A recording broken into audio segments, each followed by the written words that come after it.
OK，好啦，咁多位同學仔大家好啊，咁今日咧就會同大家講解埋咧 P6嘅 C25嘅功課部分嘅。OK，嗱咁今日就平安夜啦，咁所以咧就預祝大家聖誕快樂先啦吓。好啦，咁我哋先喺下面嗰度啦，睇一睇嗰個開頭嘅選詞填充題目啦。佢話新年期間，街道上到處都係張燈結彩嘅，散發出喜氣洋洋嘅乜嘢咧？嗱，咁好多同學仔睇到呢一度嘅時候，哦，咁應該都係講緊一個氣氛好熱鬧啊，大家都好開心啦。OK，咁睇下有冇一啲詞語係形容緊個氣氛啊。好，喺個篇章個部分咧，咁我哋望下先，第四段最尾嗰度咧，佢有個詞語其實同氣氛係好相似嘅，叫做氛圍。氛圍，OK，咁佢嘅意思咧，其實即係相等於好似氣氛咁樣啦。咁你可以寫翻近義詞落去，OK。好，咁所以我哋第一題咧就寫翻低氛圍一個正確嘅答案落去啦。好，第二題啊，電影公司在大街上面去拍攝外景，吸引咗好多行人乜嘢咧？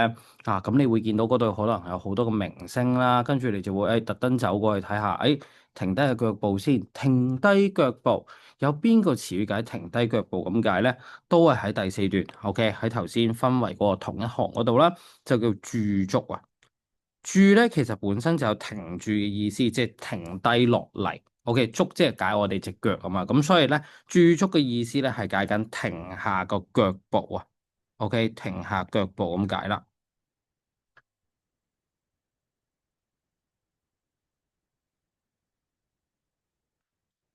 好，企定定喺度睇下有乜嘢明星喺嗰度先咁樣啦。O.K. 咁所以我哋寫翻低駐足落去。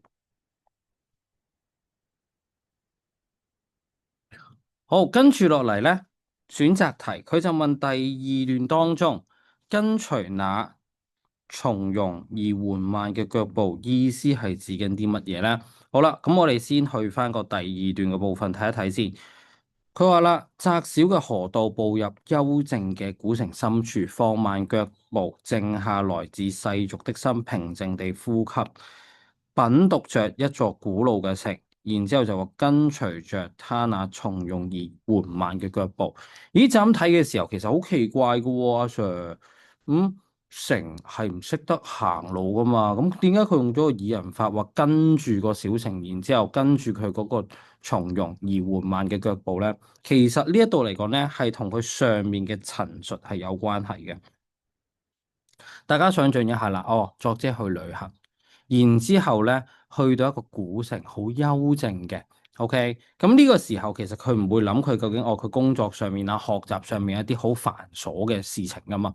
咁所以佢話啦，放慢腳步，靜下來自世俗嘅心，平靜咁呼吸，去放慢腳步嘅意思咧，即係講緊啊，OK，唔會再去諗自己喺世俗上面嚟一啲好浮躁啦，或者壓力嘅嘢啦。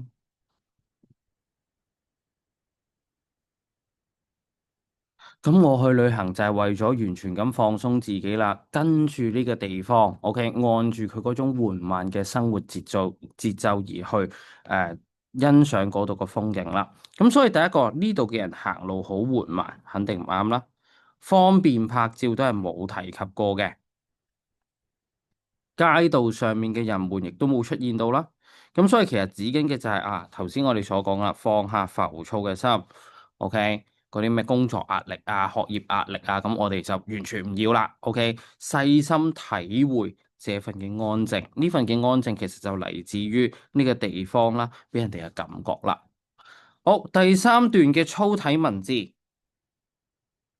運用咗邊種嘅景物描寫手法咧？嗱，首先第一樣嘢咧，有啲同學仔會答感官描寫手法嘅，記住，OK，如果題目嗰度咧，佢冇指到明話要你用感官描寫手法，即係分辨翻啦。喂，粗體文字運用了哪種嘅感官描寫手法啊？佢冇呢個字眼嘅時候咧，咁你就唔好同我答感官描寫啦，即係嗰啲視聽嗅味觸係唔應該要出現噶吓。好，咁我哋一齊嚟望下先，第三段粗體嘅文字。咁我哋會見到佢話古老嘅房子全部都係由石塊去砌成嘅。每一塊石頭上邊都有歲月嘅痕跡，然之後見到飛翹嘅屋檐啦，刻着神奇嘅圖案。好，咁我哋會見到啦，本身佢主要描寫嘅對象個整體係房子啊嘛，係咪？咁但係而家我唔係寫緊佢嘅成個嘅形象喎。OK，我係好似攞個鏡頭 zoom 落去佢嗰度咁樣，我寫佢上面啲石塊啦，跟住每一嚿嘅石頭啦，呢啲嘅屋檐啦，全部都係屬於嗰啲乜嘢啊？房屋建築嘅特徵。OK。屋子嘅特徵，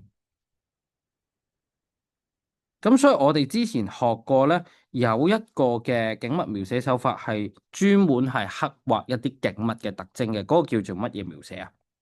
啊，可能有啲同學仔而家個心入邊即刻已經搶答啦吓。OK，局部描寫啊。OK，局部描寫呢個描寫手法嘅特性就係話啦，我寫嗰個描寫對象嘅過程入邊，我唔係寫佢嘅整體嘅。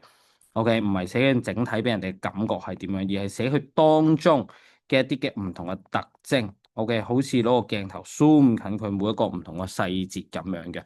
OK，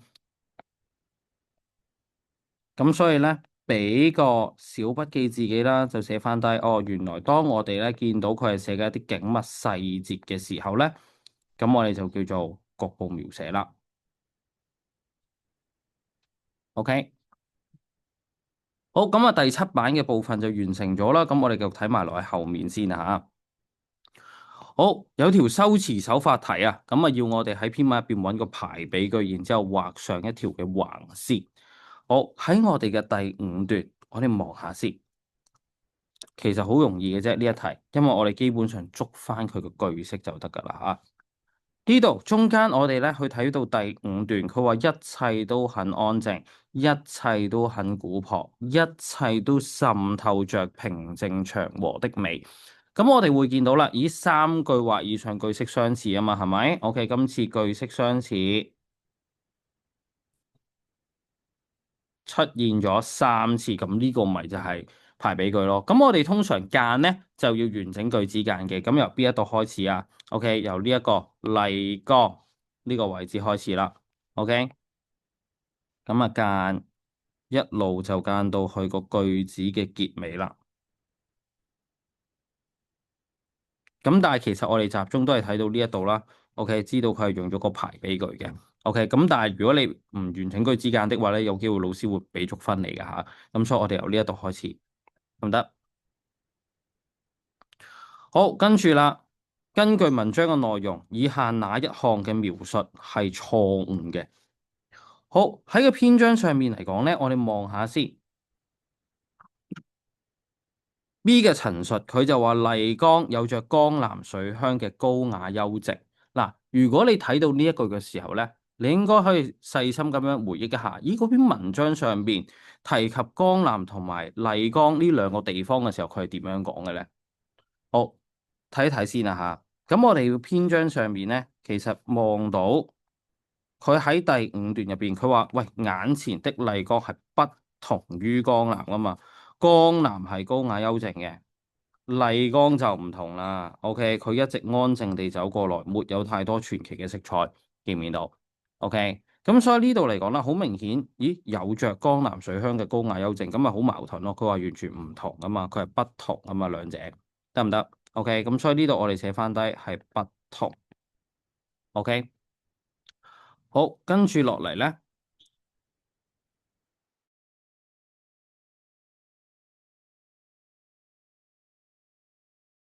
好，跟住落嚟咧，咁我哋咧去睇埋呢一題啦。原因題佢話啦，我嘅作者對納西族嘅文化讚歎不已。咁點解咧？咁我哋技巧上面其實好簡單噶吓。第一件事，納西族嘅文化在文中找翻佢出嚟先咯。我揾咗納西族文化呢個句子或者呢個內容究竟係第幾段？因為佢唔會成篇文全部都講納西族噶嘛，係咪？好啦。咁望一望先啊，文章上面佢話納西族嘅地方喺邊一度啊？喺我哋嘅第三段，OK，由第六版嘅最底嗰度啦。咁佢就話啦，哦，無言訴說着納西族族人相陷在歲月上的文明。咁跟住繼續睇咯喎，OK，睇下面咯喎，因為下面全部都係講納西族噶吓。好。納西族有着非常之優秀嘅文化，有自己嘅語言文字，亦都叫做東巴文。佢嘅文字形態咧，比甲骨文還要原始。納西族嘅文字係世界上咧，亦唯一仍然使用嘅象形文字，叫做活着的象形文字。其文化嘅古老同神奇，令我讚嘆不已。咁如果你有留意的話咧，條題目就話點解作者會對佢讚嘆不已啊嘛，係咪？咁我哋揾埋呢一個重點字眼。喺最尾嗰度嘛，文化嘅古老仍然令我讚嘆不已。咁嘅原因就喺前面啦，係咪？原因就係因為咧，你會見到納西族有住自己嘅語言同埋文字。OK，佢嘅文字形態比甲骨文仲要原始。係世界上唯一仍然使用嘅象形文字，咁所以佢個古老同神奇令到佢好讚嘆啊，得唔得？OK，咁所以我哋完整句子將呢一啲啦，呢一啲嘅內容啦，寫翻低落去作為嘅原因去作答，咁就 OK 噶啦，得唔得？因為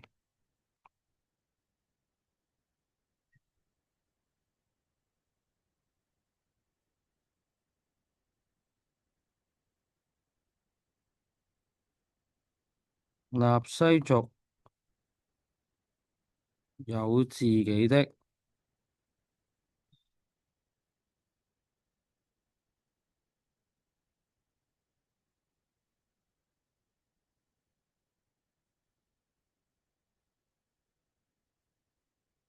語言和文字，比甲骨文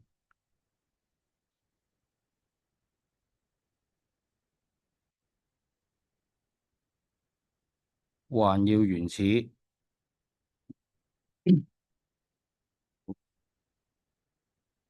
是世界上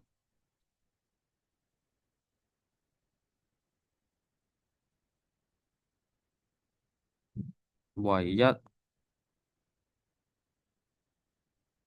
仍在使用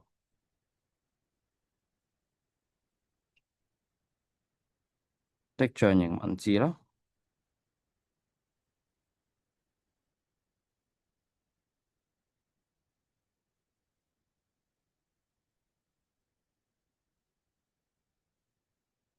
十分古老和神奇，即係俾埋阿作者嘅評價佢啊吓。OK，咁我哋就完整答晒嗰個嘅原因㗎啦。好，跟住第八題，佢就問啦：呢篇文章嘅寫作目的究竟係啲乜嘢咧？咁通常啊吓，OK，我哋叫做一篇描寫文嘅嗰個嘅寫作目的啦。咁最主要就係話啦，哦，想描寫啲乜嘢景物咧？OK，或者記錄佢今次去一個邊個地方遊覽嘅過程咧？咁好明顯啦，OK，成個篇章都係講緊作者希望介紹翻啦，OK，去麗江旅遊嘅嗰個經過啦。咁所以呢一題揀翻 A，咁就 OK 噶啦。題材唔使諗啦，係嘛？OK，通常我哋會見到描寫景物嘅，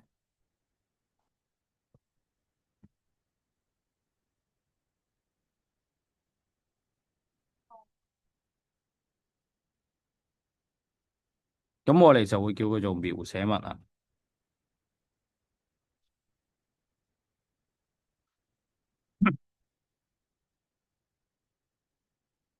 好，以詞代意嘅部分啦，我哋去到那位伯伯竟然在大家都看見嘅情況下插隊，哇，打尖啦！OK，呢種行為實在都不要得啦，要不得啦。咁嗰個大家都看見，大家即係講緊啲乜嘢啊？好多人啦，係咪？OK，好，咁所以嗰個咧正確嘅答案叫眾目睽睽。眾目睽睽當中嘅眾字，即係解眾人咁解啊。眾人都見到。咁樣嘅意思啦，得唔得？OK，四目相對即係話啦，OK，兩個人互相交，你望住我，我望住你嘅意思啦，OK，對望啦，兩個人四隻眼，OK，咁所以嗰四目相對即係講緊二人對望咁解，目不轉睛形容嗰人好專心咁看住一樣嘢。啊，隻眼完全都冇轉過嘅。目不暇接，即係指緊咧，哇，美好嘅事物太多啦，我睇都睇唔晒啊。OK，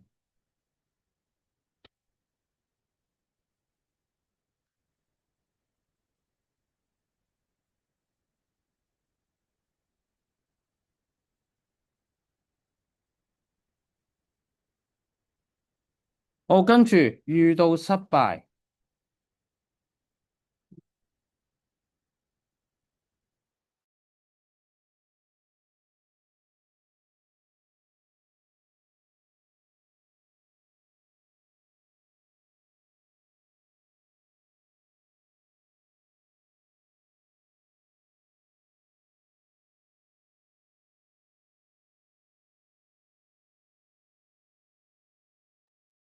遇到失敗咧，總是抱怨天埋怨人。OK，從來都唔會喺自己身上找原因嘅。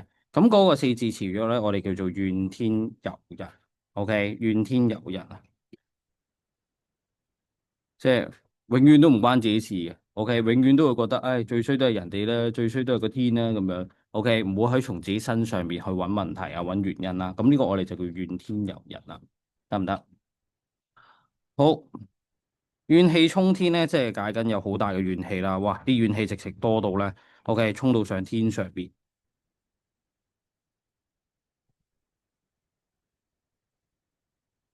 好，怨天怨地就唔啱啦，因為呢個講怨天尤人啊嘛。咁呢個地字係唔關事嘅，得唔得？OK，呼天搶地咧，即係解咩咧？OK，即係係咁嗌晒救命咁樣啊。OK，喺度大叫啊咁樣啦。OK，老師一句說話說出重點，咁嗰個我哋叫一針見血，一針見血。得唔得？OK，喋喋不休嘅意思咧，即係解緊係咁講嘢啦。OK，不停說話，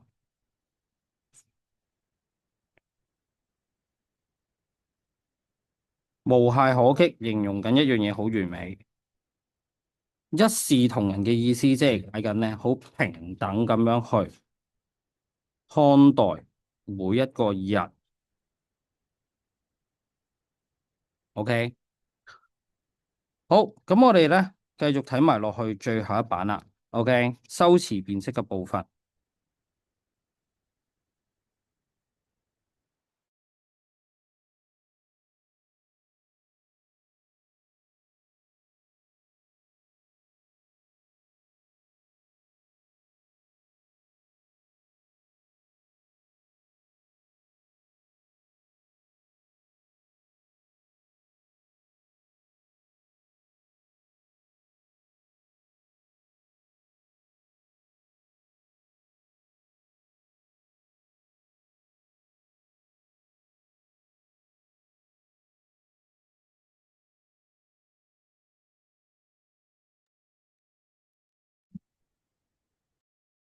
好，繼續啦。咁啊，睇到呢一度，佢話遠方傳來個歌聲，越唱越低，越低就越細，漸漸就聽不見了。咁我哋會見到咧呢個句子，咦，越嚟越低，越嚟越細，最後尾就聽唔到喎。OK，咁所以呢度嚟講咧，level one、level two、level three。OK，三句或以上，OK，程度越嚟越高或者越嚟越低，OK，咁嗰個我哋就叫層遞手法啊嘛，得唔得？好，跟住睇第二題，春天的雨多麼寶貴，多麼和暖，多麼明媚啦。咁我哋會見到啦，喂，寶貴、明媚、和暖呢三樣嘢冇程度之分嘅。咁但係我哋會見到有相同嘅句式字眼啊嘛。OK，句式相似係啦。OK，呢一種情況出現咗三次。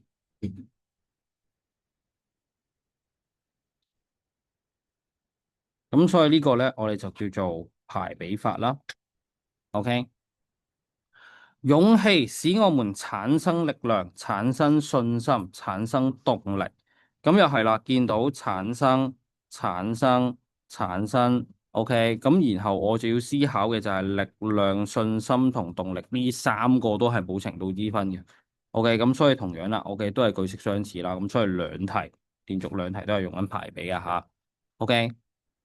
好，跟住再睇下下面啦。OK，在逆境之中，我們能夠反思錯誤，堅毅自強，更進一步。好啦，咦呢一度嚟講，阿 Sir 感覺上面佢好似唔係好用到嗰啲修辭手法出嚟喎，其實唔係啊。首先第一個 level 係反思，即係明白自己需要啲乜嘢先啦。堅毅自強，咦？加強自己嘅嗰個信心啦。OK，然之後最後就點啊？更進一步啊嘛。咁其實呢一度係有進化嘅三個句子嘅內容。咁所以呢一句咧係層遞句。OK，最後一題啦。流離失所嘅災民變成候鳥，四處漂泊，無處安定下來。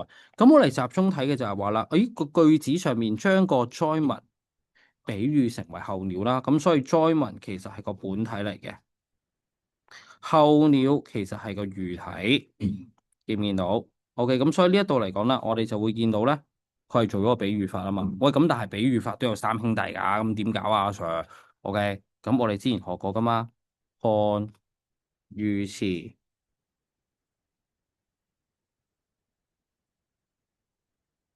分明暗，咁我哋就會見到啦。今次呢個咧就會係暗喻手法，因為佢係變成 OK 變成呢一個嘅暗喻常見嘅字。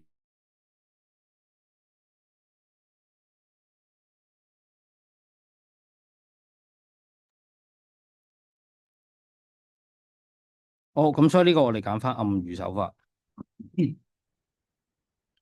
好，跟住落嚟咧，我哋再睇埋呢一題啦。OK，佢話5000年中華文化的先驅，也是被稱為萬世師表的先賢孔子。咦，有個也是，第一個送分位先。OK，俾個逗號落去先啦。5000年中華文化的先驅，停一停，跟住也是被稱為，哇，發達啦，又見到一個送分位啊，被稱為阿 Sir 之前教過嘅，佢後面通常就會跟咩啊？跟特別名稱啊嘛，別稱啊嘛，咁所以呢一個萬世師表，我哋就會加翻個引號俾佢。好啦，呢個先賢指緊嘅對象係孔子，咁所以我哋中間要加個乜嘢標點符號落去咧？啊，指明對象喎，大家思考下先。指明一個對象，我哋通常就會加翻個破折號俾佢嘅。OK，咁我哋加翻個破折號指住孔子先。好，跟住是我國偉大的，哇！佢有好多 title 啊，教育家啦、思想家啦和政治家咁樣。OK，咁我哋會見到啦，思想家同埋政治家中間有個和字去做分隔。咁但係 OK，教育家同思想家中間我都要有啲嘢要隔住佢啊。咁要加乜嘢標點符號隔開咧？加翻個頓號俾佢啊嘛。OK，分行。我哋就會加翻個頓號。OK，嗱，補充埋前面啲筆記俾大家先啦。OK，稱號，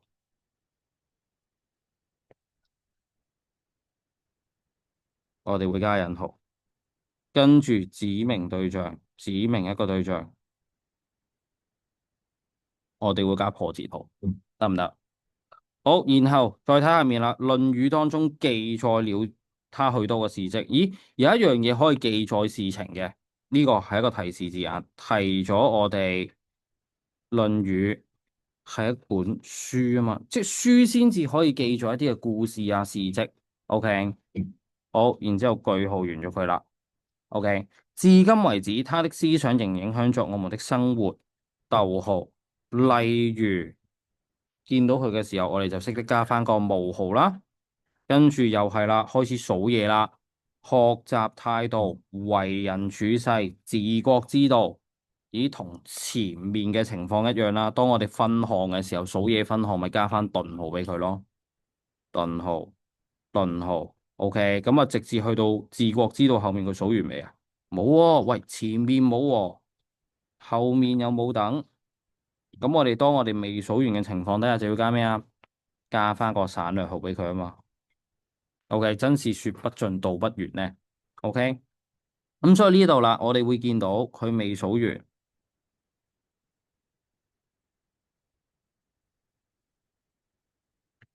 冇喎，同埋等，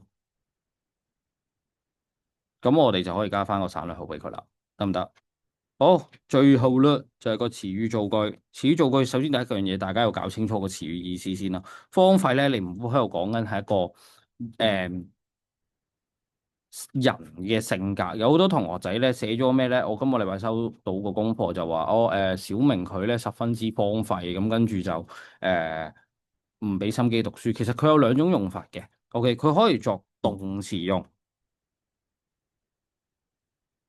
亦都可以作形容詞用，得唔得？動詞用嘅話咧，我哋通常最常見嘅配搭咧，荒廢乜嘢啊？通常會講學業係啦。OK，嗱，條友仔掛住打機啦，唔溫書啦，咁啊荒廢學業啦，係咪？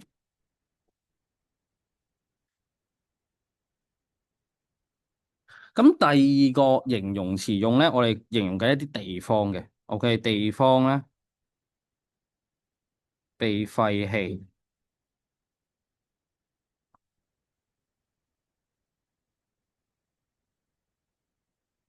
一片咧荒涼嘅樣子。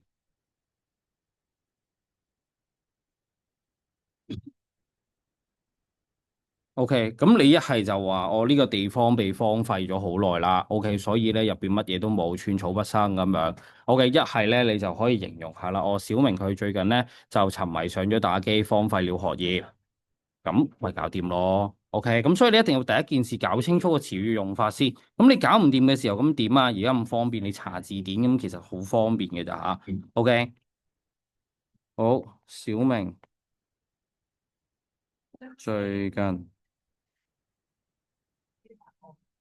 沉迷遊戲，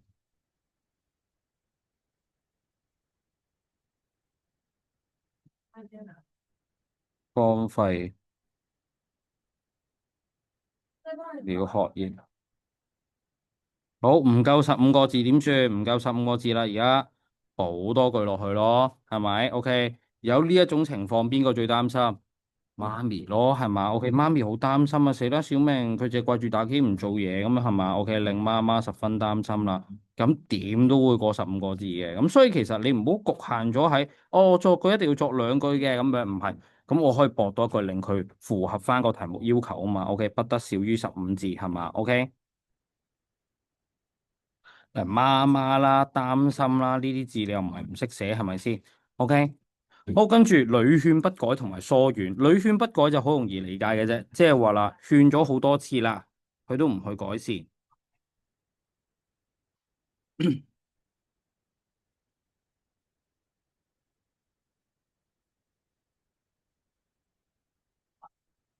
疏遠咧，疏遠即係話啦，佢可能本來同你係好朋友嚟嘅，但因為唔得，佢太差啦。OK，咁所以我唔想同佢做朋友，我漸漸疏遠咗佢。OK，拉遠翻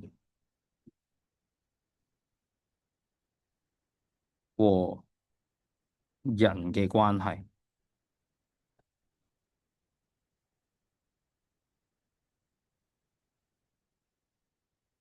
OK，咁其實就咁睇嘅時候，好容易去聯想啦。咁咪即係講緊有一個人，佢屢勸不改，我成日做衰嘢，叫極佢都唔去改嘅，成日都犯錯嘅，犯埋同一樣嘢嘅。咁然之後咁點啊？咁你咪會漸漸地去疏遠佢咯。OK，唔同佢做朋友咯，啱唔啱？咁所以我哋可以寫翻低啦吓。OK，咁啊小明啦，都係仲係小明好衰喎，佢又沉迷遊戲，又屢勸不改咁樣。OK，咁我哋用翻小明小明啦。咁佢衰啲咩咧？假設佢話常常啦欺負同學，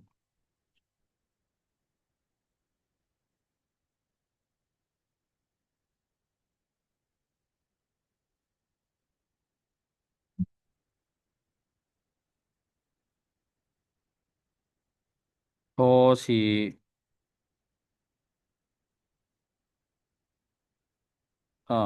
俾翻個注落去先。老師多次啦，老師都有俾機會佢啊，多次勸告他，仍屢勸不改。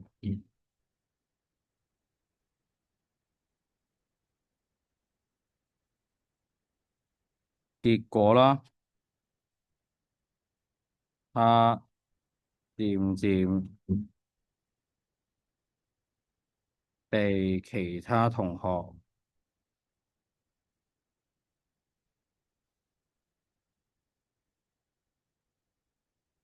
疏遠了。句號。OK，咁啊搞掂啦。好嗱，咁今個禮拜咧呢一個 C25嘅部分咧，咁啊講解就完成啦。咁啊希望大家就玩完之後啦嚇，我嘅聖誕節、平安夜、聖誕節兩日假期，咁玩完之後咧，咁啊抽少時間同我睇一條片佢，然之後做翻個改正佢，得唔得？OK，咁啊再一次祝大家聖誕快樂啦嚇。OK，咁啊今晚唔使上 Zoom 啦。